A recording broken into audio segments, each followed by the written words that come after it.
এই সেই বর্ধমান কৃষ্ণকালী মায়ের মন্দির, পশ্চিমবঙ্গে জাগ্রত একমাত্র কৃষ্ণকালী মায়ের মন্দির। কি করে আসবেন এই কৃষ্ণকালী মায়ের মন্দিরে?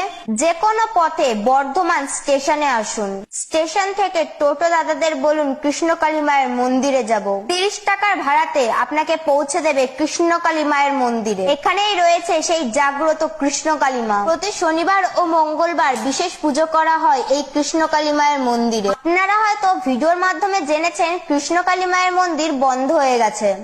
আদৌ এটা ঠিক নয়, ভুল। প্রতিদিন মায়ের পুজো চলছে। চাইলে আপনিও আসতে পারেন এই কৃষ্ণকালী মায়ের মন্দিরে।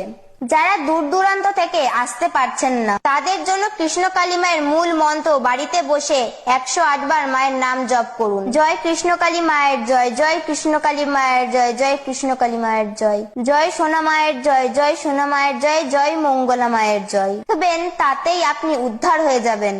এই কৃষ্ণকালী মায়ের মন্ত্র কেউ জপ করলে মা তাকে খালি হাতে ফেরায় না। আপনি যদি কৃষ্ণকালী মায়ের ভক্ত হয়ে থাকেন তাহলে কৃষ্ণকালী মায়ের মাহাত্ম্যকে চারিদিকে ছড়িয়ে দিন। আসুন আজ কৃষ্ণকালী মায়ের ভিডিওটি প্রচুর শেয়ার করে কৃষ্ণকালী মায়ের ভক্তদের দেখার সুযোগ করে দিই।